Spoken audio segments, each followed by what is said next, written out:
Među prvima na okupljanje reprezentacije stigao Adnan Mravac, naš reprezentativac iz Westerlo. Adnane, najprije čestitke za sinoćnu pobjedu u prvenstvu Belgije protiv EUP-a od 1:0. Dobro je krenulo, kako si zadovoljan? S obzirom kako sam kratko u trenažnom procesu i kako sam malo utakmicu odigrao, dosta je dobro bilo. Ekipa je isto dobro igrala, bili smo dominantni i hvala Bogu pobili na kraju.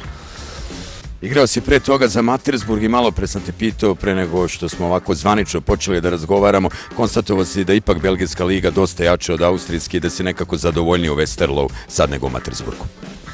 Pa, to je moje mišljenje jer nakon 7 godina igranja u Austriji i sad nakon 1 godine u Belgiji mogu slobodno da kažem da je tako. Jednostavno bolje se fudbal igra puno brže i puno jače. Tako da sam zaista sretan što sam prešao tamo, barem za sada.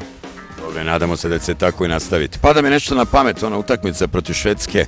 Igrao si, ali tako, i lijevo i desno, igrao si štopera. Ti sada možda budeš devojka za sve u našoj reprezentaciji. To je samo kompliment za mene jer mi je selektor u tom momentu pokazao da mi vjeruje, da me može vidjeti na više pozicija, što je naravno dobro. Međutim, ja se vidim... U suštini nije ni bitno, za Bosnu igram, rekao sam to i selektor, ako treba i na tribinama plesać gore, jer ako vidim da je pošteno i da je iskreno i ako je selektor u tom momentu tog mišljenja stvarno je tako iskreno, to mislim, znači nije prazna priča. Tako da mi je svejedno da igram, je li igram ili ne igram i šta je kako, tako da mi to uopće nije bitno. Moje mišljenje, Adnane, da je grupa kakva je mogla da bude vrlo povoljna. Slažem se s tobom. Mislim da možemo da konstatujemo da je Francuska favorit brojan bez obzira i na njihove probleme, jer imaju toliki izbor igrača da mislim da ne bi trebalo imati problema u kvalifikacijama.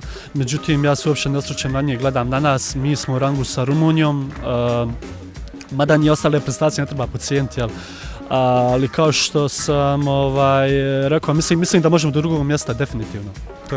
Ja se čak nadam da možemo budemo najbolji drugi. Hajmo ovako, Luksemburg u gostima, Francuska kući, Albanija u gostima u ovoj godini. 7 bodova dosta?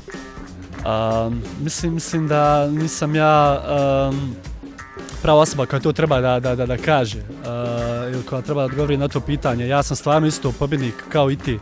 I ja isto bih volio da budemo prvi, međutim stvari moraju se posložiti da bude tako da ostanemo bez ozljeda, da budemo svi u dobroj formi i da se nastavi gdje se stalo i to je to. Evo za kraj, Katar nam je protivnik, igrali smo sa super jakim protivnicima ove godine, sad igramo sa reprezentacijom koja ima mnogo slabiji rating, ali to je možda i prilika da dobijemo tu utakmicu što ubedljivije, s obzirom da sam favoriti i onda baš s optimizmom da dočekamo te utakmice protiv Luksemburga i Francuske. Znači o Kataru svi malo toga znamo, pretpostavljam naravno da ćete ozbiljno ući u utakmicu, ali da pobjeda ne dolazi u pitanje. Mislim da se nikad protivnik ne treba procijeniti bez obzira ko je u pitanju. To je barem sa sportske strane. Što se tiče pobjede kolika bi trebala bude, uopšte nije ni bitno. Bitno je da se mi nađemo u našim linijama, da osjetimo jedan drugog, da igra bude dobra, da tečnost bude dobra u igri.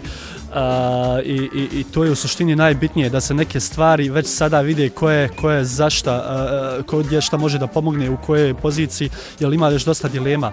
Tako da je to najbitnije. Ako mi budemo igrali 0-0, super partiju, odigramo puno šansi i stvorimo, nije ni to loše. To je po meni najbitnije. Znači, ovo nam je jako dobar test, zadnji test prije početka najozbiljnijeg. Tako da ništa, idemo maksimalno ozbiljno i naravno da želimo pobijediti. Mi smo jarani, pazimo se, respektujemo se, sve je super i apsolutno sve ok. Hvala Adnanu Mravcu.